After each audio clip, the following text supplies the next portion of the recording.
Oduu ispoortiin Jenaro Gattuso garee biyyaalessaa Itaalii gadhiise.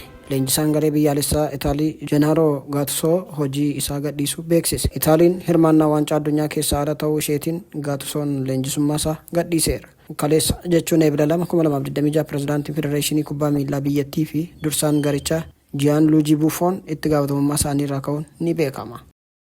Taphataan sarara gidduu Enzo Fernandez tuuta taphattoota Chelsea ala ta'e. Leenjisaan Chelsea Liam Rosner Enzo Fernandez irratti adabbii dabarseera. Haaluma sanaan tapha FA Cup har'a taasisanii fi tapha Premier League Manchester City waliin taasisaniin ala akka taasisan himameera. Adabbiin sun yaada Enzoon torbee darbe kenneen wal qabatee akka irratti murtaa'e leenjisaan kilabichaa Liam Rosner ibsaniiru. Sanaanis Enzo Fernandez tapha waancaa FA Chelsean har'a qabuu fi Premier League torbee itti aanu Manchester City waliin qabu irratti kan hin hirmaanne ta'uu mirkanaa'eera.